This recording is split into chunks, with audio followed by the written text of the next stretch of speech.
We Like Dota, episode 20, starts now.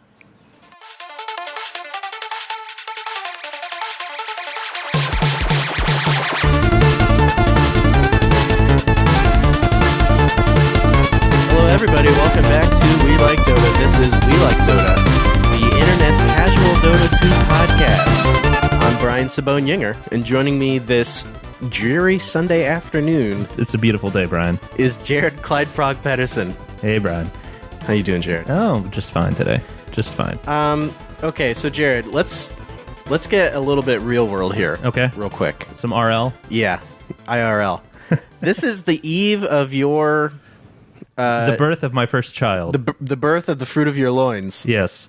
The seed that I implanted in my wife is now going to come to fruition. Wow. And tomorrow I will meet my offspring. Yeah. So That's exciting. no, I'm excited. Are you excited? Sure. Okay. When does the Dota 2 indoctrination begin? As soon as motor skills are adept, I'm sure that I will Okay. get it started. So probably about 2.5, 3 years old. Well, I would even think that I can just sit the baby on my lap while I'm playing. yeah. Yeah, no, totally. Well, and I would even think that as you're, feeding the baby or Yeah. changing diapers, you'll probably, I mean, you and I both know you'll have some sort of stream up. Oh, totally. Yeah, and we have one of those swing things you can set everywhere, so I can just put it on my desk beside me while I'm playing. It's perfect. Oh, great. You can get like a mobile set up over the crib that has like mini Tide Hunters and Lenas. Yeah, I use all the plushies. Yes, perfect. Yeah, totally. There's nothing more terrifying than Faceless Void in your face. Right. He does have a mouth, at least. Yeah, that's true. Okay. All right, well, let's get into the show, Jared. Sure, okay. We're going to start off the show as we always do, as is tradition. As is tradition. We're going to begin with Who'd You Play? So, looking back, I've played a lot of Abaddon in the past couple weeks. You've been playing a lot of Killer Abaddon, by Yeah. the way. You've been going crazy with Abaddon. I've enjoyed that. I've Yeah. enjoyed that a lot. He was one of your First heroes. first heroes, yeah. Yeah, I tried building him a bit differently when I first started. Yeah. But now, like, understanding more of the mechanics of everything and really understanding what the Aphotic Shield does, Yeah. man. What does it really do, Jared? Well, it removes all debuffs. That's really nice. Yeah, and it kind of it has a shield that, excuse me, will take amount of damage and then it will explode and deal Yeah. damage. So, man, it's great. It's kind of almost like Ion Shell from Dark Similarly, Seer. yeah. Similar, kind of. But if you're like playing a Viper and you get Viper struck, bam, Yeah. put that shield on, you're fine. What about like Bloodseeker's Rupture? Does it Oh. do that? I have no idea. I don't know either. I didn't think there was anything that could stop that. I don't thing. think there is. Yeah. I think it's kind of like Doom, Yeah, where you're doomed, you're doomed. and that's it. Yeah. So that's exciting. We played a match last week, and I was like, okay, I had a pretty good match. And then I always look at the stats for like 5 minutes after each match. Right, yeah, because we're total nerds. Yeah, and I was looking at your stats, and I was like, holy crap, Jared went crazy. You had like 28 assists or something like that. Yeah, it was pretty nuts. It was pretty nuts. It was wild. I actually built a Scythe of Ice, Yeah, which who actually as a support actually gets that, not too often. you do. I did once. Yeah, just that's now. that's how you know you're having a good Oh, yeah. good game when, as a support, you're buying Scythe of Vice. Oh, totally. Yeah. So it was a good game. I've enjoyed, and I got back and played a Bane match, and still have that. So that was You're pretty awesome. decent with Bane too. Yeah, I did okay. All right. So Very good. Yeah. Anything else? I'm trying to think. I don't think there was anything that exciting. I mean, I think Yeah. I had a couple other little games of hero, compendium heroes. I think I played a Jakiro. I finally got a competitive Jakiro win. Oh yeah. So Yeah. But Is he one of your compendium heroes? he was the hero of the day. My random hero of the day. Okay. I like how that works, by the way. Yeah, you can just keep it until whenever. Yeah. It's not you don't roll it and then have only 24 hours to get it. You just Yeah, get that's what I 24 thought. hours until your next roll. Yeah, that's what I thought it was. Which is great. yeah. So Yeah. I have Doom right now. Okay. I'm holding on to him. Yeah. Because I think he'd be pretty okay. Yeah. Mine is Spectre. Okay. And I Yeah, I am also not rolled- going to hold on to that Yeah, one. I also rolled a Chaos Knight, and I was like, you know what? No, I don't think I'm gonna Yeah, try because you're that not Loda, the only person who plays Chaos Knight anymore. I saw one in the summit. I saw Havost. Navi Oh. picked it up with Wisp. How'd it go? Oh, they lost. Okay. But yeah, no, it was interesting. Yeah. I think that he still is a hero that has a lot of potential. Yeah. But he just needs a lot of farm to get online. Oh, really? Yeah, you really need to get him. You need to get him a heart to really. Yeah. So he pops out those illusions, a heart and a manta, and then Yeah. that just takes too long to get online nowadays. Yeah, it does. And I really feel like his split push potential is really good with the totally. illusions. He's got, good gank potential. Phantasm. Yeah, he's got that stun and everything. Oh yeah, the Chaos Bolt and Yeah. the Reality Rift. Man, Well, and now they changed his illusions so that there's like, a 50% chance to get an extra one. yeah. Yeah. That's crazy. Yeah. So there could be like 18 of them by Yeah. the time you're done. I don't necessarily like how chance-based that is. But, Yeah. sometimes it can work out in your favor. Totally. And if it doesn't, then it's just normal. Yeah. So Yeah. it's not like you have a 50% chance of getting one less. So That's true. yeah, if it was like either one more or one less, that I don't know, but Well, no, actually, you technically do have a 50% no, you have a chance of 50% chance of getting your normal one, Yeah. not like one less than your normal one. Well, no, if the normal is 4, Right. then you have a 50% chance of getting one less. You get a Yeah. 50% chance of getting one more than 4, which is your normal. But you also get a 50% chance of getting your one less. normal one. Yes, you're right. You're right. Okay. So continue. Continuing on. What about you, Brian? Who do you play? Well, I played a menagerie of games this week. Okay. I played to start out in the non-Dota world. Sure. I played through BioShock Infinite. Okay. Like the whole game? Yeah. Oh, okay. Which, well, I had already gotten about 25% of the way through, and then I beat it this week. How many hours are we talking about? It's like 10 hours. Oh, that's not bad. It's not long No, enough. okay. Yeah. And that game is pretty good. Yeah. All right. My biggest issue with it is the actual gameplay. All right. The story, the art design, the setting, the music, it is so insanely good. Yeah. Totally spot on. Oh my gosh, it's Okay. ridiculous. But the actual gameplay is just a lot of like standard like run and gun first person shooter type stuff. Yeah. And a lot of the environments are so huge that you would never know where you're getting hit from. And it's kind of annoying. And it's tough to see people, but that's kind of a minor thing. Yeah. That game, it got into like multiverse theory and like Okay. all these like alternate universes Yeah. and stuff. And oh my goodness. Was there a universe that wore cowboy hats? No. Well, Okay. maybe. No, there was not. But there's like time, like it takes place in the early 1900s. Okay. Kind of the end So of the steampunk kind of stuff, or kind of more like Civil War steampunk. okay, It's about a city in the clouds that secedes from the United States. sure, why not? It's like Civil War era. Mm-hmm. And yeah, there's like times where like you hear like a barbershop quartet doing a cover of a Beach Boys song. Sure, And like okay, that makes CCR perfect and sense. stuff, and you're like, what the heck is going on? Alternate universe. It's crazy. Yeah, totally. It's crazy. Okay. So I give that a recommend. all right. I give that a recommend. And I think that was all that I played besides Dota. So I got in some Dota games. Good. Jared. That's always a good thing. I played It's a a good decent feeling. Yeah. I got my win on Outworld Devourer. Yeah, Had a good time with him. outhouse decorator. Outhouse Decorator.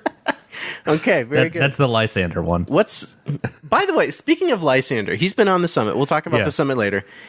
He is much more tolerable when he's with somebody else. I agree. Like, He's vastly more tolerable. yeah. We'll talk about that, but yeah, Yeah. I would agree. When he's not trying to do everything and just talk nonstop, Yeah. and just be weird, Yeah. yeah, Yeah. he's much more tolerable. So I got my OD win, and Congrats. I've been trying to get my Drow win. Still can't get it. yeah, It's- I've re-rolled. Yeah. I've discovered that with the compendium heroes, if you get support, it's an automatic win. Kind of, yeah, actually. Yeah, because everyone picks carry. Yeah. Everyone does. And it always turns into who we need wards. Wards, and the team that doesn't feed wins. Right, yeah. So, look, guys, focus on not dying. If you just don't die, you'll win. Most times, yeah. If you just don't die, you win. If you don't die more, you win. Correct. That's a total like John Madden thing. All right, the team that's going to win here is the team that doesn't die. I think in Dota that's called Mott Notes. Is that correct? Is it? Yeah, that's what he does. He just always prints. Now that he's got this item, he can do this. Fair. Like, thanks, Mott. You're the best. And I also played some Enchantress. Ooh, yeah. And she is the hero of the week, and we will talk about her later. All right. She was my hero of the day. Yeah. And got a good win on her. Yeah. Throw those impetus things. Oh my gosh. The spears. Yeah. It's more like a javelin. Yeah, really. Kind of. More like a javelin. Totally. But, okay. Hey, throw one of those and force staff the person away and win. Oh my gosh, I didn't even think about that. How can you not think about that? That's great. That's so meta. Yeah. Well, they have to be facing the right way. Well, right, yeah. Yeah. But if they're running away, you don't want to force staff them closer to you. Well, no. Yeah. That's great. You should play Enchantress, Jared. No, I shouldn't. My micro skills are very lackluster. Oh, that's okay. Yeah. All right, let's talk about news, Jared. Sure. So there were some new stretch goals that were unlocked. The Dota 2 International 4 prize pool is now up to like 8.4 million or something. No. That's the last time I saw it. It was pretty crazy. Hold on. Wait for it. Improvise, Jared. Oh, I'm trying here. So the stretch, I know that stretch goal that we got was the DUDUDU after party. Yeah. Which I'm pretty excited about. Yeah. We're up to 9 million, Jared. Shut your mouth. We have to hit $23,000 a day by to get to 10 million by TI4, and it's been going up like $200,000 a day or something like that. That's nuts. So we're gonna hit 10 million. That's crazy town. That's crazy town. Yeah. What is the 10 million one? It's something not that exciting, if I remember correctly. Oh gosh. Let's see here. Let me click on the compendium button here. But yeah, the stretch goals that we unlocked were a vote for a hero model rework. Right. Shadow Fiend is not in that pool, by the way. Interesting. Which means he's getting a rework. Oh. Well, look at you. Look at you. Victory prediction taunt. Oh. At 10 million. Well, let's talk about the ones that we got, and then we'll go over the ones we still need to still need to hit. So we got the DUDUDU after party. Yes. Which is great. Which I think the finals are on a Monday night. Yeah. And if I remember at TI3, the finals went until like 5 a.m. No, it was like 12 or 1 or something like that. So what you're saying is I need to take Tuesday off. Maybe. Okay. I don't know. And I always have a 7 a.m. meeting on Tuesday, but I might just skip out of that one. Yeah. So we'll get permission to miss it. Correct. That's what you meant. Yes. And we got a multi-kill banner customization, so when you get like a double kill or a triple kill. Yeah. The one that flashes up for you that says like Rampage or whatever. Yeah. Is that? I'm not sure what that'll look like. Yeah. Interesting. Okay. And there's not much detail, but that'll be something. So multi-kill banners. So more reason for people to fountain dive. Yeah, no, that's true. Instead of getting that extra lane of barracks. Yeah, seriously. And then, as you said, the after party with DUDUDU. Objectives. Get ready for the DUDUDU. Yes. Get ready for that. The sandstorm is coming. People were complaining about this on the DUDUDU? Dota 2 subreddit. Yeah, about the party. Because they're like, it's going to be on a Monday. All the players are going to be tired. Nobody's going to stay up and watch it. I'm going to watch it. It's going to be so freaking awesome. It's going to be fun. Come on. Yeah. Like, I would... Wet blankets. Yeah, I would certainly hope that Twitch chat would be very excited about this. Well, yeah, Twitch chat will be because they're going to cesspool, but they're going to go crazy. Yeah. By the way, speaking of Twitch chat, I've kind of come around on Twitch chat. Well, yeah, okay. It's like this weird hive mind of trolling. It's fascinating to watch. Really, if you've never experienced it, you definitely need to sit down and just try to keep up for 5 minutes. It's maybe one of the most offensive things I've ever read. Yeah, I mean it gets pretty blue. It gets right up there with 4chan. Like, oh yeah, that's a good comparison. Yeah. But I was watching last night, and some dude wrote a 200-word essay about Nazis and how the Beyond the Summit moderators are like Nazis. Right. Because he was copying and pasting and spamming. And then, like, out of nowhere, people just start copying and pasting things like crazy. People go upset. They're like, WTF mods. And then people just start pasting, like, numbers in. Like, they just start saying or these 4. weird emoticons. Yeah. I don't know. It's great. Yeah, it's very entertaining. Yeah. It's very entertaining. Yeah. I usually don't watch it during matches. Yeah. But on the in-between stuff, it's great. It offers exactly 0% constructive things to the actual game. Oh, yeah. But it's very entertaining. And during... they don't play the Beyond the Summit intro, you know, where it, like, swirls around and LD's going, they're all dead! And Liquid is doing it! Siler to fall! And... So when they play the intro videos, Twitch chat just spams all that stuff. They just spam all that stuff, even though those videos aren't being played. It's fantastic. Look what is doing it! And when Zyori's on, they talk about how Zyori needs to cut his hair. How he was as a girl. Yeah. My favorite is Punch LD. I love how he's just offended by it, too. LD's like, what? Why do they want to punch me? God's like, maybe it's like a love punch. Like, you know, that one you just hit your bro, you know? Yeah. And LD's like, I don't think so. And on the summit, when they would show the grill and pool camera with nobody in it. Yeah. God. Twitch chat would say, hot grill. I'd like to slap my meat on that grill. And then whenever a girl would show up on the camera, they'd start saying grill. Doesn't make any sense. Yeah. It is it's very much an entity of its own that has its own kind of, if you will, a meta of its own. Oh yeah. It's the Dota 2 trolling meta hive mind. I love it. Yeah. I love it. Yeah. I mean, that's why Darude's going to be at the International. 100%, yes. It's because of Twitch chat. So yeah. Good job, guys. Yeah, you've done it. You've crossed over into the real world. Yeah. And we're very proud of you.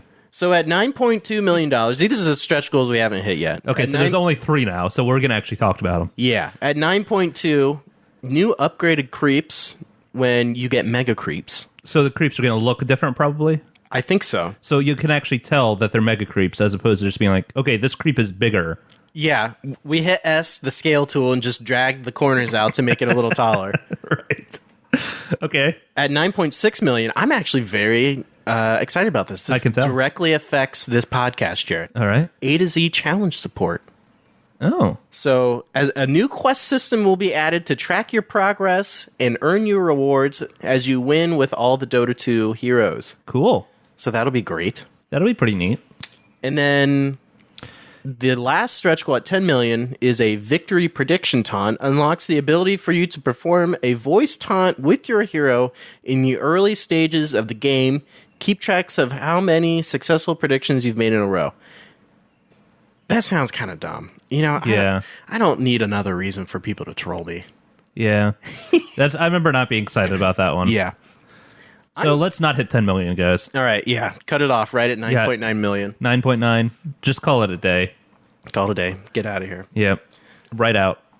So those are in there, and that's exciting. Very exciting. Let's see. What's next, Jared? Okay.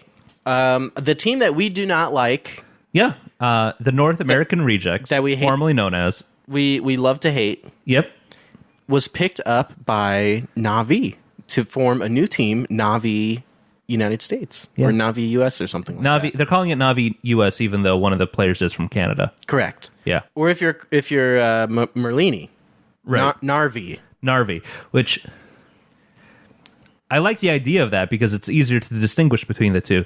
But after you say it, you just feel a little dirty. You feel like you're wanting to say narwhal, right? Or something like that. Or, and I don't know, something. But it's a good idea. Yeah. but I don't think the execution is there for Na'vi. Yeah. I mean, just the name. Yeah. Yeah. So Na'vi US. Yes. So how do you feel about this, Jared? I was surprised. Yeah, I was really surprised as well. Yeah, I think it's a good sign for North American esports. The fact that a very established organization like Na'vi, because they go beyond Dota, they have all kinds of esport teams. Yeah, I think they have a Counter-Strike team and some other teams. Yeah. Let me look it up real quick. Sure, but I think it's super interesting that an organization like that would take a chance on a team like this. I mean, it only makes sense that they were going to get picked up because they were an independent team going to the international with a chance to win $10 million. Yeah. So I mean, they were going to be picked up by somebody. Yeah. But the fact that this Na'vi team, it's all in Russian, Jared. well, yeah, Okay, here we go. it's a Russian organization, but yeah, so. It was surprising, but I'm excited for them. I'm excited for them because of North American esports. Honestly, Yeah, I agree. I would agree that it's a good barometer reading of the health of North American esports for sure. yeah, I'm very excited that other organizations are taking America more seriously. and a chance on them. Honestly, Yeah, well, I don't think it's necessarily a chance. I think Team Liquid's taking more of a chance on their team than Na'vi is. yeah, I guess. Because, they're a team that they played into that slot from North America and pretty handily, by the way. Yeah, they did. So They did. I think it's a good bet for them. And we've been watching the summit, and although they haven't had a ton of success, they have been playing pretty well. They have think. been. They have not been. It's not been shutdowns. Yeah, I think everybody that was or that I heard interviewed and asked about, where they thought every team was, they almost universally put them dead last. Yeah. And they were dead last. Yeah. But I think that they were. I didn't see a game that they were blown out in. Yeah, I think they've been playing really well, and they took a game off Na'vi EU. Yeah. Or Na'vi whatever, normal Na'vi, original Na'vi. I think they're called Na'vi EU now. Okay, yeah, I think so too. Some people have been referring to them as Na'vi Prime. Or Na'vi Classic. Na'vi Classic, yes. But yeah, the European Na'vi, but they took a game off them in like 15 minutes. It was a 15-minute GG or something like that. It was pretty wild. Yeah. But, I mean, then they went back and lost the next two games. But So here's the Na'vi different games that they have teams for. Okay. So Dota 2, of course. yeah, that's their number one, it seems. Counter-Strike, Yep. Go. World of Tanks. World of Tanks. FIFA, which is Sure. apparently a thing. Well, yeah, no, European, that would make sense. I mean, soccer's That's true, a yeah. huge thing in Europe. And Infinite Crisis. What the hell is Infinite Crisis? It's that game that MLG was pimping out for people to be playing. It's that, like, Marvel-based... Is it an EA MOBA. game? It looks like an EA game. God. No, it's from Turbine Studios. It's shite. It looks like it's a StarCraft mod. It looks bad. It does not look good. Okay. So they have a couple, Yeah, they're out there. yeah, Mostly Dota and Counter-Strike. Yeah. and World of Tanks.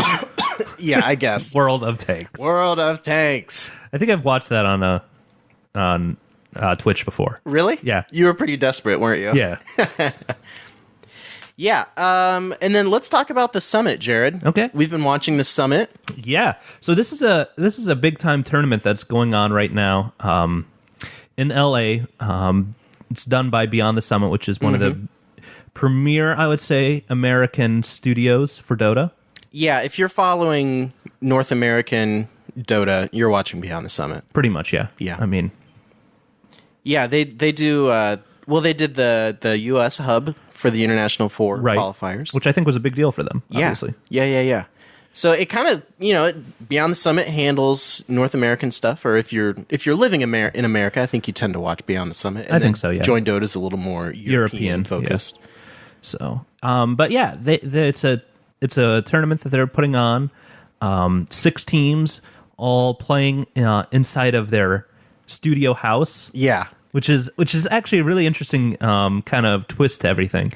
It's been a lot more casual. Yeah, way more laid back. Yeah. People, they kind of have the camera set up for the broadcasting desk, like right in the kitchen. Yeah. So you see, people walking around. Players will hop in and do commentary and stuff. And that's been kind of interesting. Yeah, it's just been really casual, really fun, really laid back. Yeah. At points, possibly too casual. You think so? Yeah, there was a there was a game where it was completely cast by some players. Yeah. Like there were no of the quote unquote professionals. Yeah. And it got a little crazy. Okay. And it wasn't, necessarily. It was only entertaining to watch because, No Tail and Puppy and Hani were just going off. I actually really enjoyed that. I thought that was I enjoyed great. it too, but I don't think it was necessarily. It was a lot of shouting. Yeah, yeah. No Tail is pretty much known for that. It was ridiculous. It was just a ton of shouting, and it was a fun time. Yeah, it was good, but I definitely don't think that that's something that could have gone on forever. Yeah, I think it's really difficult to know. I think it's difficult to do like casual and what they're doing well, Right? Because it's easy for it to be just bad, Yeah, but it's difficult for it to be casual and quote unquote not as produced, right. and to do that well.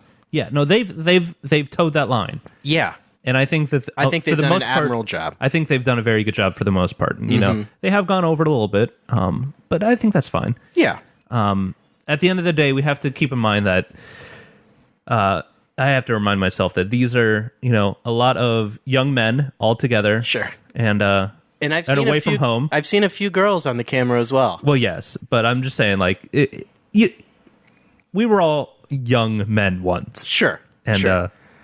Well, I don't know. I think probably Zaori and LD and Gods and and all the Merlini. They're probably closer to our age, I would think, right? I don't think Zyori's like 22, maybe, I think. Okay. And I think Merlini's maybe 23 or 24, but Okay. yeah, LD and Gods are, I think, closer Yeah. to 30. So they kind of have an idea of what's going on, but Right, no, they do, but I mean, at the same time. sure. I can't wait until this thing grows, like esports grows so huge, and we're telling our kids, well, I remember when they just did a tournament out of a house once, and there was, that's all that we had. Yeah, totally. That'll be crazy. But yeah, overall, I think it was an interesting tournament that I think they took some chances on. They did well in some things. Mm-hmm. They did some things not so well. I think their scheduling, which has always been a problem for Beyond the Summit, Beyond the schedule. Yeah. It's always been a bit of a challenge for them. Yeah, that's tough because you want to give players breaks in Right. between games. Yeah, totally. And you don't know if the game's going to be 20 minutes or if it's going to be 70 minutes. I think at this point, I think adding another day entirely would have been a good idea. Yeah. Because to have 6 teams play each other, play 5 games. Yeah. I think the way to go is to just assume each game's going to last like an hour. Like plan like 90 minutes, honestly. Plan 90 minutes, yeah, with the draft included and totally. everything. And just schedule out the matches, based on 90-minute intervals. Right. And then just have filler stuff in between. Yeah, and I think that's something that they've been trying to do too. Is I've noticed that they've been doing filler in between, which I think something that is going to increase watchability on things like Twitch. Absolutely, is not just having like a static image, for 40 minutes between games where they play music, which is fine, but having something where there's a little bit more of just like a recap, or even I saw them do a teaser for what they're doing today. They're doing a pub stomp today. Yeah, I wish I could be there for that. That looks really like a lot of fun. Yeah. So like just kind of something like that where they're showing off the swag that they're going to give away, and so that's interesting. But yeah, overall I think the actual tournament itself went well. Yeah, who do you as far as the teams go and who's been playing well and all that? What's your analysis on that? I think that DK has really shown themselves as head and shoulders above everybody, like we had been talking about, in my opinion. Yeah, I was really surprised about that, given how they lost at WPC. Yeah, I think that kind of opened their eyes to the fact that they actually have to try. They can't just rely on their talent, which I think they are by far the most talented team currently. Yeah. Like just pure talent of the actual players. Yeah. And I think at times they do have that tendency to just rely on talent as opposed to playing as a team. Right. Just letting Burning, farm up a storm and Mushi make all the plays. Ice just be stupid good in the off lane. Yeah. But I mean, yeah. So I think DK has really shown themselves to be that team that I believe that they were. Yeah. EG has actually surprised me. They had a really slow start. Like they did. When they played their first couple matches in the group stage, I was like, "Oh my gosh, what's going on?"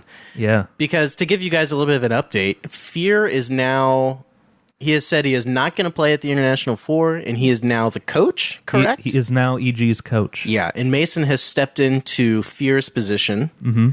And he's an official member of EG now. Yes. Yeah, it's now EG Fear instead of stand-in. Yeah, well, or EG Mason. Yeah. So it's been interesting to see how that whole thing's played out. And yeah. I think their first couple matches they had some jitters to fix out or something. Well, this was Mason's first time playing in a LAN environment ever. Oh, really? Yeah. Oh boy. Yeah, I can see where that would be a big difference. Yeah. But after, those first couple matches, like there was a huge difference between day 1 and day 2 for them. I would agree. They like flipped a switch and they're back in business, I would agree. baby. They in the tournament round after the round robin, they have looked really, really good. Yeah, I agree. So I really think that they're going to finish top 4 at TI4. I think it's a possibility. I think they could be in the finals, if I'm being honest. It's possible. I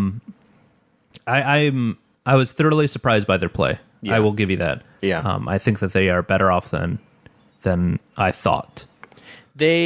I've Which noticed, is good for North American esports again. Yeah, they really only have a couple of play styles though, like we've talked about. It's always like that super aggressive style, super greedy, super aggressive style that they play. They don't really play a very good sit back and farm. No, which is I'm really interested to see how DK and them play, because they're playing for the finals on the summit. Yeah. So and they just beat Vici. We just saw them win, and I think that's the reason why they beat Vici, because Vici, in typical Chinese fashion, they kind of play a 4 protect 1. Yeah, and I think that really just that really hyper aggressive style just really shuts them down pretty quickly. I would agree. So yeah, but DK is a little more flexible, so it's going to be interesting. It will be interesting. So that's the summit. I've been enjoying it. I can't wait for next year's tournament. Yeah. I hope they do one next year. Yeah, it sounds like they are wanting to. I think it'll depend on if their sponsors will come back. Yeah, so. I would certainly think so, because they've had quite a few. They've had a lot of views. Quite a few views. Yeah. Yeah. So I liked it, and I think it's great. Good for them. It's been good. Okay, Jared, let's talk about Brian. the hero of the week. Oh, okay. The hero of the week let's get in there. is Enchantress. Okay. We've been putting the A to Z challenge on hold for a little while with all these compendium hero goals and everything. So right, yeah. We want to take advantage of that. Absolutely. Get those compendium points and the extra bonuses. That's right, baby. That come along with that, no doubt. I think I'm up to getting 400 battle points per match now with all the battle bonuses. Yeah, it's awesome. It's fantastic. Yeah, it's like a level every 2 or 3 games. It's incredible. I know. So Enchantress is the hero of the week, and she was my hero of the day. Okay, so the one random hero that your compendium will give you. Correct. To get 25 extra points in your compendium with a win. And I played her more as a hard support. Okay. You can really fit her into almost any role, kind of. She can jungle well. Totally. She can support well. Yeah. She can be a roaming ganker really well. Easily, yeah. And then she kind of even scales into a semi-carry / carry if she has a really good right, game. and I've even seen her run mid. Oh, never even touching her enchant skill. Yeah. Just relying on that untouchable and the sprites. The healing sprites. Yeah. Yeah. And then that impetus damage, man. Oh my gosh. Good lord. Yeah. So she can really fit into almost any lineup, and I really enjoy those heroes that are really flexible. Well, yeah. I feel like a lot of success comes from picking those heroes that fit into almost any lineup. Because if you pick one hero that you can really only run one strategy with, you're not going to have a good time. Most likely not. Yeah. Yeah. Okay, so let's talk about her skills here, Jared. Sure. Yeah. Bring it on. We kind of talked about her laning a little bit, I guess. Yeah. You pretty much can do whatever the heck you want. You can run her in any lane. Yeah. What lane do you think she's most successful in, though? Oh, that's a good question. I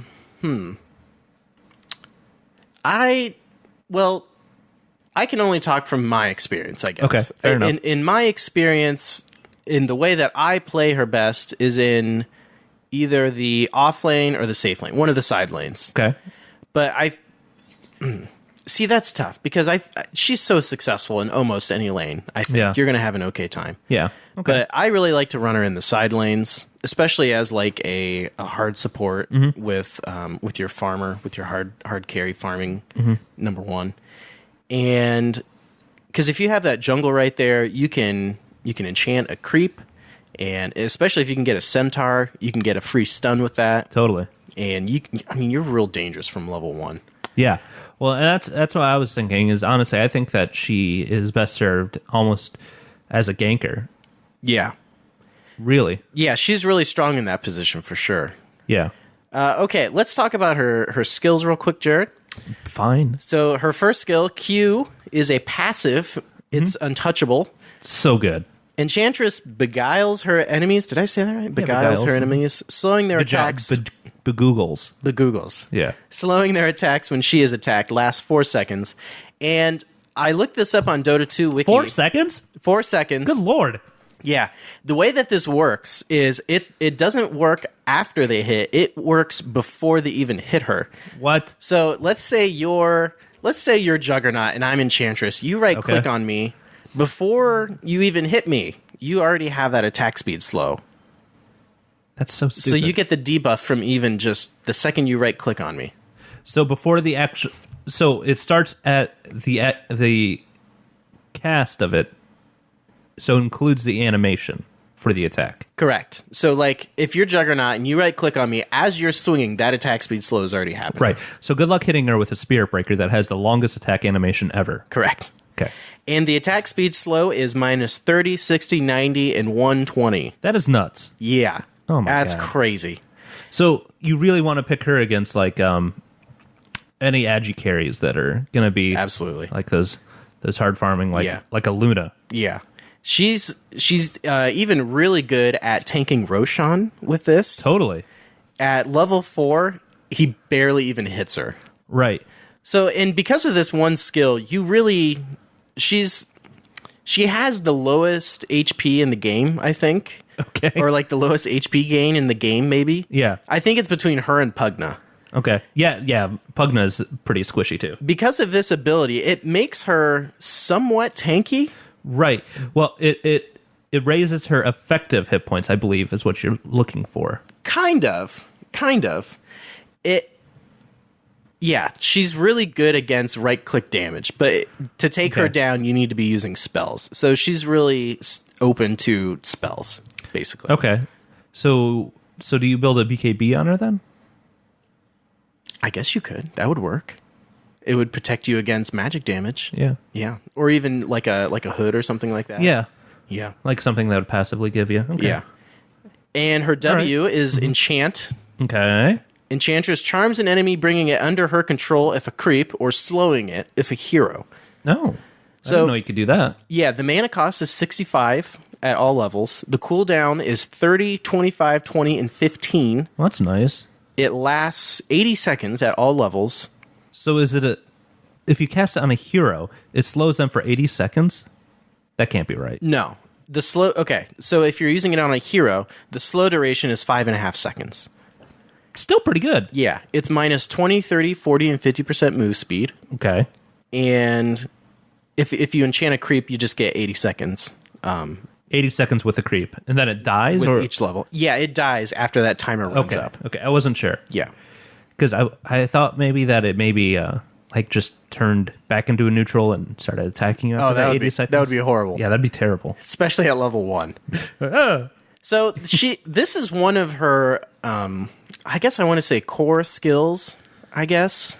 Well, any time that you have a skill named after the hero, I think that you consider that pretty core. Yeah, Brian. But Doombringer's Doom. I've had or a ton of Doom's Doom. success with like almost entirely skipping enchant Well, you totally can. and going for almost like a battle, like a battle build, like a team fight build, with untouchable and the other 2 skills. Okay, but see, You're I think- missing out on a lot of her power if you don't grab enchant. I agree, and also after you told me that, I mean, you may as well put some value points in that because you can slow heroes. Oh yeah, I totally go with just getting 1 point in this. Oh, sweet lord! Do you know what her strength gain is? What is it? 1.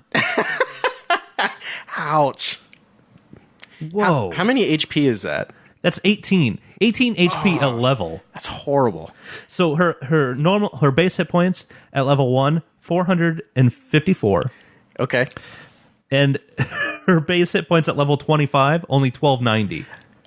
Okay, so the match that I won with her, I laned against an Undying. Oh, good lord. He hit you with one of those decays. You had to have had like 200 hit points. I did. He hit me with it 3 times, Jared. I was down to 170 hit points. I love Undying, and we still won the match. He could have right-clicked you like 3 times and you would have been dead. It was horrible. But we won. So there's that. Okay. So with the enchant, this is what makes her a jungler. This is what makes her a ganker. This is what makes her really dangerous. Totally. Especially if you can pick up a centaur, you get that stun. The centaurs spawn at the medium camp. It's the big blue one. Yeah. And there's some other creeps that do things, and I don't know what they do. I know the Wild Wing Ripper has that tornado thing. That one's nice. I don't know what else if you get the big if you get the big lion or tiger thing, that gives everybody in its area a crit. Oh yeah, the attack damage, or you can get an Alpha Wolf that gives you that's what it's called, Alpha Wolf. Yeah, you get that it's like an aura, right? Yeah, it's an aura that gives everybody a crit. That thing's really nice in the late game. Oh yeah, it's awesome. If you're Doom, really well. You definitely want to have that late game. Yeah, unless you have other, unique attack modifiers. But otherwise, I mean, you have stuff like what I'm hearing them called now, the tomato and potato. I don't know what that is. The Hellbear Smasher. Or whatever. Oh yeah. Yeah, the tomato and potato. Yeah. Which I think that's a Suns fan thing. Oh God. But how dare you, Jared? It's actually really clever.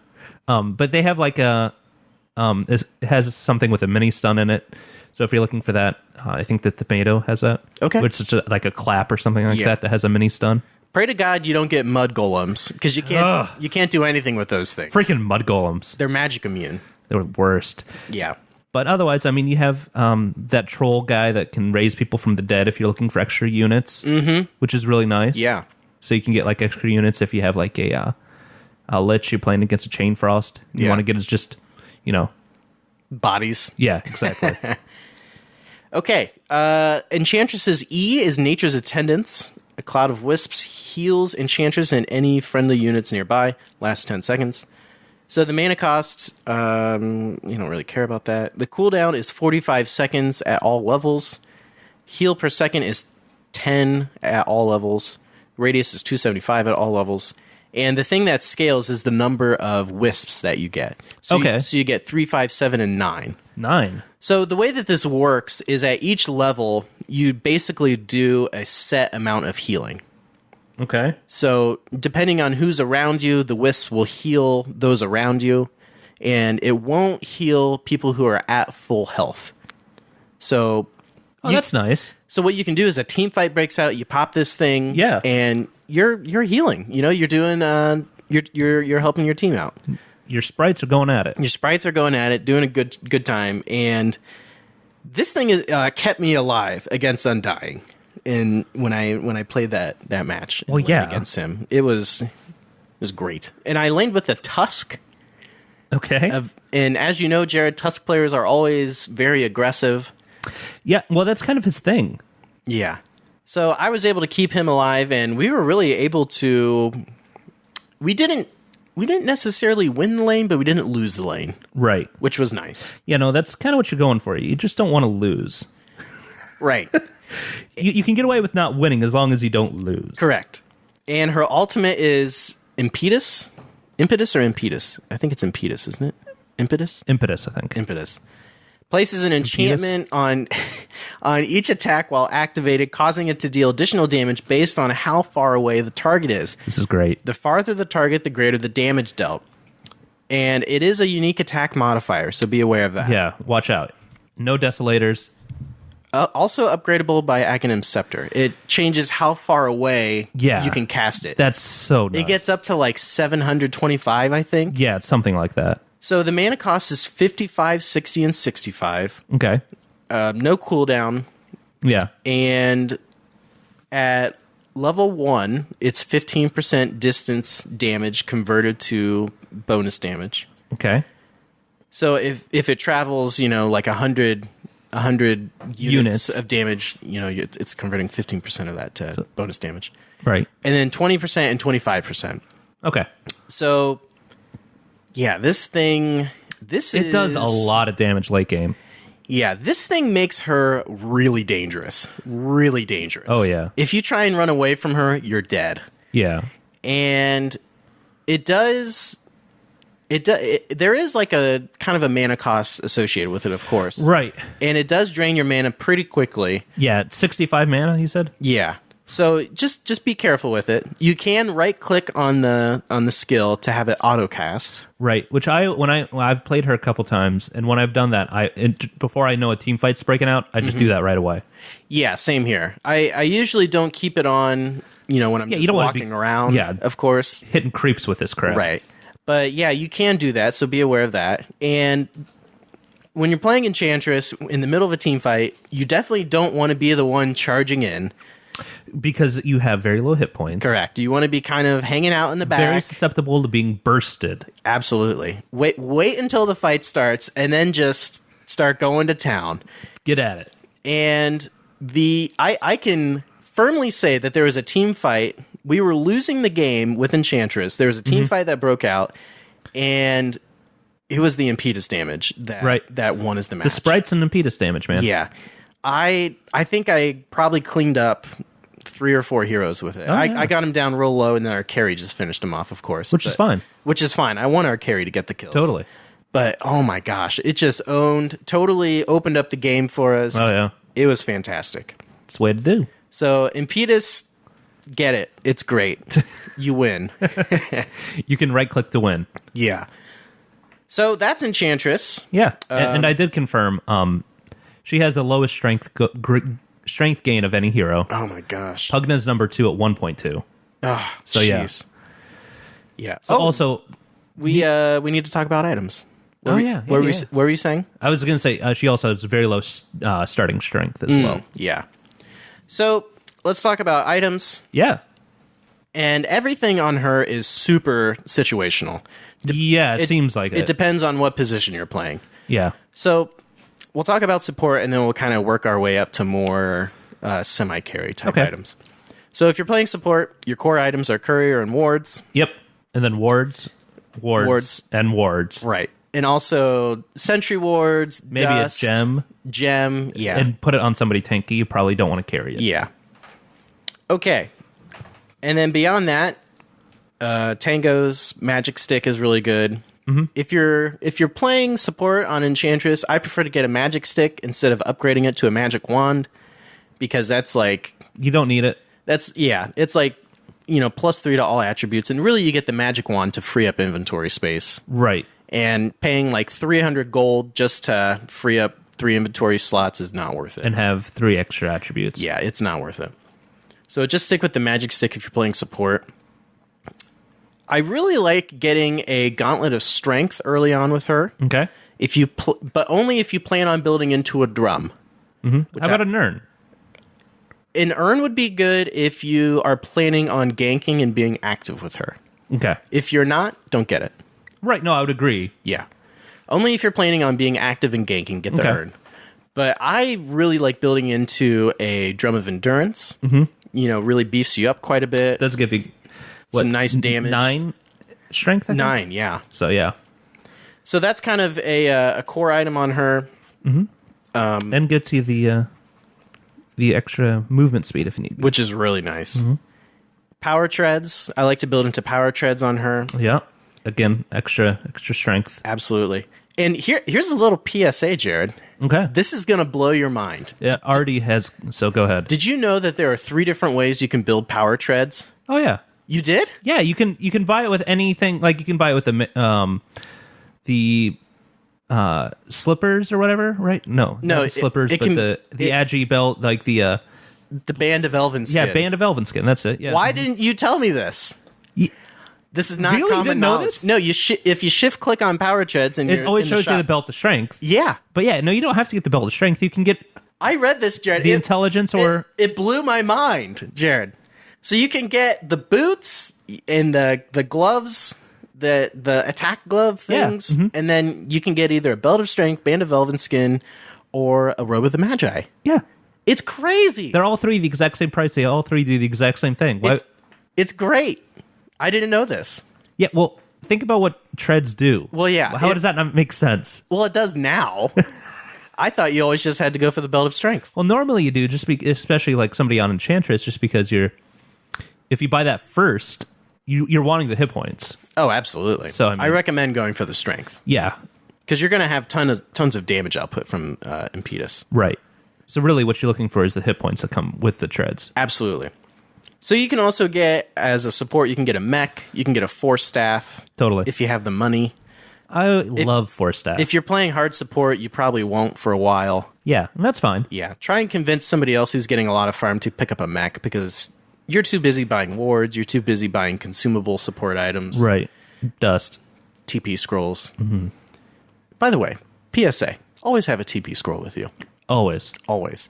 Kyle. And I've had a really big revelation lately about when you're moving around the map. Mm-hmm. This is something that when our kind of core group of people play together, we are really bad about. We move around way too much. Agreed. And respond way too much to the other teams. Yes. Because when you move around, you lose out on farm in that lane. You're not getting any experience. Yeah.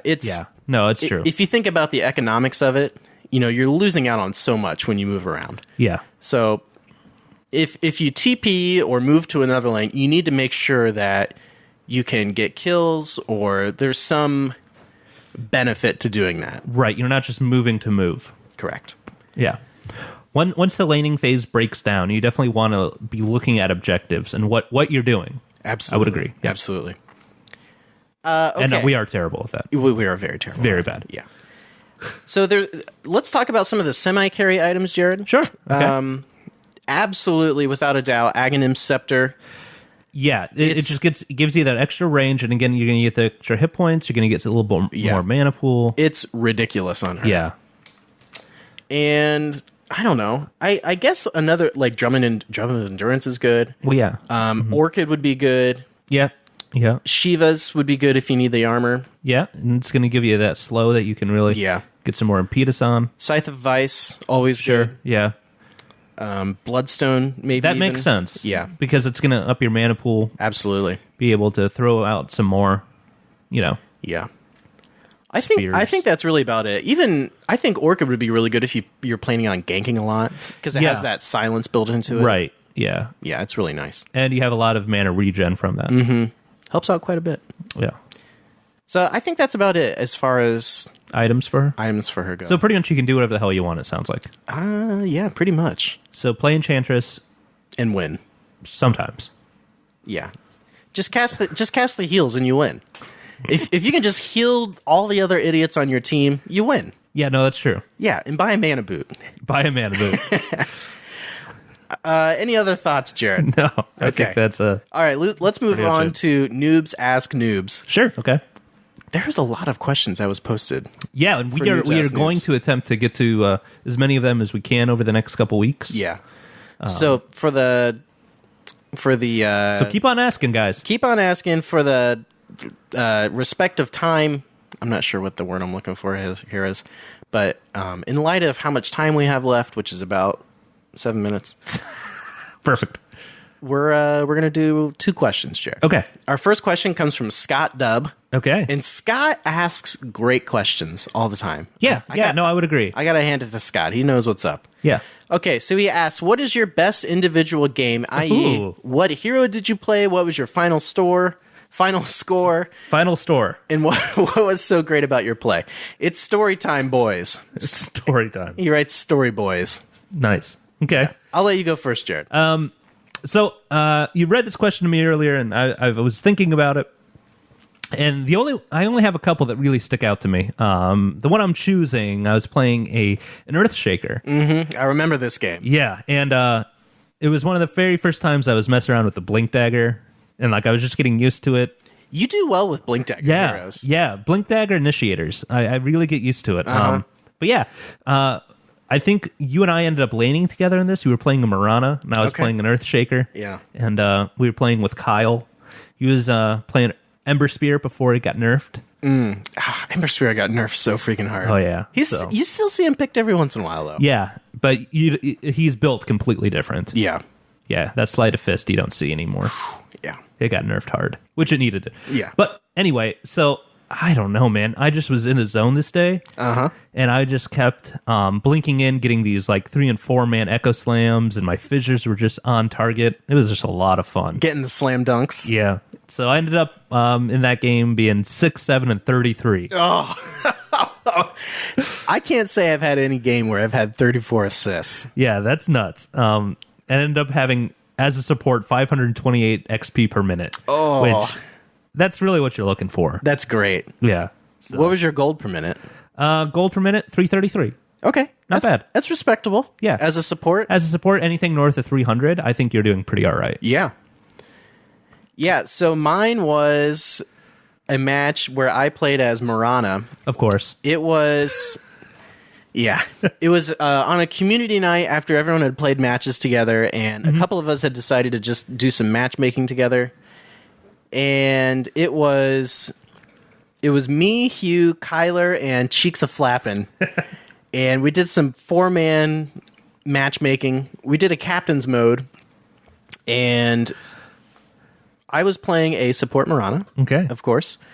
And there was also an Ancient Apparition. Hugh was playing Sniper, Kyler was on Shadow Fiend, and Cheeks was on Wraith King. And something happened, Jared. Was it magical? It was magical. We played really well, Which is always a good feeling. and it wasn't really one-sided. Sure. We just played really well. I think I remember us being really behind, and then we had a couple of team fights. I think it was after Kyler got his Shadow Blade up on Shadow Fiend, because he was able to initiate with the Shadow Blade in the Shadow Fiend ultimate, and we just went to town after that. Yeah. And it was like, I remember thinking, I was like, this is like Chinese Dota or something, because it was an hour long. Yeah. And I don't know, it was just really fun. And my stats weren't super great. I was level 19. I went 3, 5, and 11. I had 338 XP per minute. Gold per minute was 256. So nothing crazy. I finished with a mech, a gem, Sanj and Yasha, and Boots of Travel. Okay. And I remember in that game, though, in the early game, I was really able to... I think Kyler was in the mid lane, and I was really able to help him set up a lot of ganks in the early game. Oh, yeah. So I was really landing a ton of arrows. I kind of played like the roaming Marana support. Sure, yeah. Where I was just tossing arrows and helping us win the laning phase. Yeah. And yeah, I remember just stepping away from that game being like, okay, I played really well. This is what I was meant to do. Yeah, it was really fun. And now I have almost all the Marana cosmetics. Yeah, you're pretty close, man. You're pretty close. What I love now is looking at Dota Buff. They have the graph that shows the XP per minute. Have you seen this? No. Right underneath. Let me take a look here. Right underneath the heroes. Oh. Like in the game that I was talking about, we were actually losing early. Oh, yeah. And about 17 minutes in, we just went ham, it looks like. Oh, yeah. This is cool. Yeah, so that's kind of neat. Yeah, we were losing up until about the 8 to 10 minute mark, which is about when the laning phase Starts to kind of die Yeah. off. You start to, set up some ganks and stuff and start to push one lane. Yeah, I remember that being a ton of fun. Oh, it also shows like skill builds that people went for. Man, I tell you what, Dota Buff's doing good stuff. If you guys don't have your matchmaking shared, it's actually just a lot of fun to just see like what you've played and like what's been successful. Yeah. And just looking back and seeing the games that you've played and like just seeing how other people are and are like seeing, man, that person owned me. Okay, well, they've played 650 games. I've played, 102. I feel okay. Yeah, and I remember thinking, Kyler's played a little over 300 matches. Hughes played like 2,000 matches. Right. The people that we were up against had, let's see here, 800 matches played. Another one had, let's see here. Well, come on, load. 1,000 matches played. Right. So we were, it just beeped. My phone beeped. So we were up against a team that was much more experienced than us. Yeah. And we came out and won. Hugh had like 2,500 matches played or something. So I felt pretty good in my support play for being able to hang with those guys. Yeah, totally, man. So I was pretty proud of myself. Totally. That was a good time. Yeah. So Scott, I hope that fulfills your Story Boys request. Hope that scratches that itch. Yes, and that itchy scratch. I really enjoy stories. So you're a pretty okay storyteller. Yeah, something like that. Okay, the good old Geraldo NVU. Welcome back from Reddit. He's the guy that got our Mumble server going. Yeah, we should get thanks for that. That thing is great. Good. It doesn't necessarily sound quite as good as Dolby, which is fine, but I think it uses way less network latency, or which I am going to appreciate because then maybe I can actually listen to like Spotify or something. Sure, yeah. At the same time, it's supposed to be much lower latency, right? And I don't know. I think it sounds pretty good anyway. So cool. I really like it quite a bit. So thank you. Big shout out to Geraldo. He wants to know a little bit more about the position 4 support. Oh, yes. There are a lot of good guidelines for playing carry, offlane, mid, and hard support. Right. But the second support, he calls it the floppy support. The forgotten support. Right. Doesn't get a lot of the middle child support. Yes. And which I think is really the forgotten position. Yeah. I would agree. I would agree as well. And well, Jared, you and I play support a lot in the matches that we play. Yes. And it kind of depends on what heroes we're playing, who plays the 4 and who plays the 5 between us. Right. And I think the biggest thing is communication. And we've said this so many times, but finding out who is the other support player and finding out who's going to buy what I call consumable support items, like the wards throughout the game, the sentry wards, the dust, the gem, things like this. That's usually going to be your position 5. Yeah. Whereas your position 4 is going to be more building into some items, whether it be support items like a force staff, Yules, stuff like that. Drum. Mechanism. Right. Yeah. The idea here is that this person's going to be a little bit more of a quote unquote farming support. So let's say your mid laner gets killed, you rotate up into the mid lane while they're coming back to kind of get that extra farm, make sure that lane you're getting solo XP for that little bit. Yeah. You're going to be the one that's TPing in quick for support. Yeah. You're going to be doing pulls in the jungle, getting experience that way. Yeah. And like last hits throughout. So yeah, I think that's really the idea is the position 4 is a bit more of a mobile support unit. Yeah. It's tough because it's really hard because you need to find farm. Yeah. But it's tough to find it. Yeah, no, I would agree. And I think that's one of the biggest things is being aware of what's going on. I think that the position 5 support is going to be the person that is paying attention the most to the minimap. Yeah. The one that's calling the missings, things like that. I think that they're going to be a bit more aware of what's going on, but the position 4 needs to be the one that's rotating and taking care of that. Like if somebody's missing in this lane, maybe going up and helping push that lane or being able to move around a lot more. Yeah, and we can only really talk about how it works with us, with our team and how kind of how we operate, but it depends on what heroes you draft and who's good on what, who plays what. Right. Like for us, if we drafted the support team of like an Abaddon and a silencer. Yeah. We would want that silencer to be farming a bit more just because he can do more with those items. Yeah. Abaddon, I mean, whatever. He just needs a couple skills. And you're good. Yeah, he's fine. Yeah, and a lot of times your supports are the ones who are going to be kind of calling the shots in the game, calling when to push, when to rotate, those when sort of to things. get the freak out of there. Yeah. Be like, hey, blue, you're a little far forward. Yeah.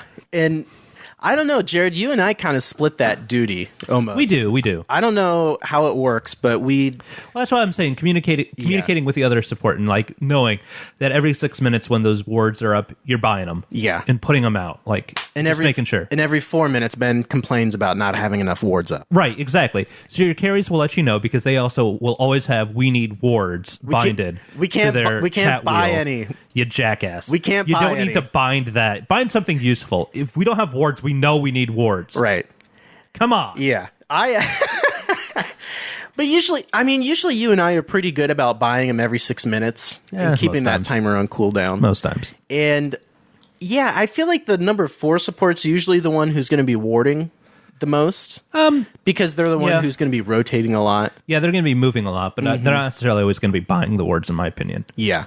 I used to be the person who liked buying the courier and leave warding to you, but I've really taken a lot of pleasure, Jared, in warding. It's fun. I love getting I love getting aggressive wards like into the enemy jungle, like knowing what's going on.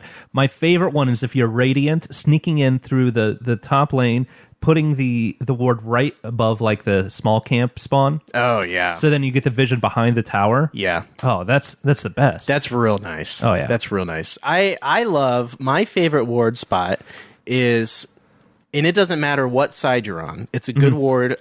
Secret shop ward? No. Almost if you're at any stage in the game, putting it right next to the ancient camp on the Radiant side. Oh yeah. Because you get top vision of the rune, and you can kind of get a little bit of vision of the river and a little bit on the mid lane. Yeah. Whenever I super useful. I always try to get my first ward placed on the enemy side of the river. Yeah. With vision of the rune. That's always my first one, because then you can see like them coming down the ramp or, rotating. Yeah. It's a dangerous one. It's very dangerous. And I kind of feel like the higher up in the skill ranks we get, we're not going to be able to get away with that. I know. But that's fine. Yeah. So to make a short question long. You're welcome. That's the number 4 support position. I think so. I think so. Yeah. Okay, Jared, let's wrap the show up. Sure, if you want. Is there anything else we need to talk about? I don't think so. Okay. We successfully talked for another hour at each other. Right. So good job. That was our 20th episode. Yeah. It went okay. Community nights are Friday nights at people kind of start to filter in at 7:30, and I think we've kind of established that 8 p.m. is kind of the sweet spot for that. Okay. So join us for that. It was a little thin last week. We did some matchmaking, but we had a really good time.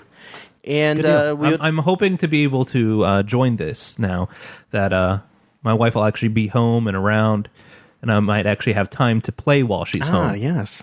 So it'll be a good thing. Yeah, no, you do whatever you need to do, Jared. Oh, I will. So yeah, that's Friday nights at 8 p.m. We kind of get the guild together, and if you're listening, we have a guild. Yes. We have a We Like Dota guild. How can we get in contact with that? Just go to our subreddit, reddit.com/r/We Like Dota. Okay. You can send me a personal message, or you can post a thread, or whatever you want to do, and we'll get you invited into the guild. Cool. And from there, you also can, if you're ever just solo matchmaking, that's always good because, no matter when you're playing, I feel like there's always been 3 or 4 people where you can just shoot out a message and say, hey, anybody want to play? And you can get some extra people and just have some fun. Yeah, it's a good time when you can play with people. Totally. And check out our website, welikedota.com. I already talked about the subreddit. You can post your Noobs Ask Noobs questions there. Sticky to the top. Sticky to the top, baby. And there's all sorts of discussion and all sorts of things going on there, so check that out. Jared, where can we find you on Twitter? Plus 3000 handle. Okay. That's my handle. Yeah. PLUS number 3000. I saw you were talking a little bit about the hockey. Yeah, well, this past week. Stanley Cup Finals. So that's right. So a lot of stuff going on there. I heard you got some. Are we allowed to talk about your sports betting? It's not illegal. Okay. That I'm aware of. I heard you won pretty big, right? Oh well, fairly. I mean, it was only like a $10 bet, so I won $23. But Hey. Okay, but yeah. That's pretty good. Yeah, it's all right. That's nothing to all right. sneeze at. No, I won't sneeze at it at all. You can buy some more compendium points with that. Yeah. I have to transfer some funds and do weird things. I normally just spend it on other gambling. Ah, yes. So I'll do that then. yeah, exactly. Yeah. I've been playing with the same like $50 for almost a year now. So That's incredible. yeah, just having fun. Yeah. And you can find me on Twitter at Byinger, Binger. You can follow the show on Twitter at Yeah. We Like Dota. I see you've been tweeting at it. I've been trying to tweet a little bit more on the We Like Dota account. Yeah. I'm trying to keep kind of more personal stuff about my life on the Byinger Twitter account, Which makes sense. which you're more than welcome to follow that. If And you then- want. And then all the Dota shenanigans wind up on We Like Dota. Okay. And show updates and all that good stuff. Yeah. So follow the show. Follow the show, folks. Follow the show. So you can find us on iTunes and subscriptions to the podcast and everything. Check us out on YouTube, youtube.com/We Like Dota. Subscribe. Have fun. Subscribe. You can find audio-only versions on YouTube of the podcast. Video coming soon. Coming soon. We have ordered the webcam. It's terrifying, Jared. Yeah. Terrifying. So possibly next week. I don't know if I will be here or not, but Okay. I'll make sure to get Okay. you the webcam. Yeah. So there's all sorts of stuff up on our YouTube. So thanks a lot for listening, everybody, and we'll see y'all next week.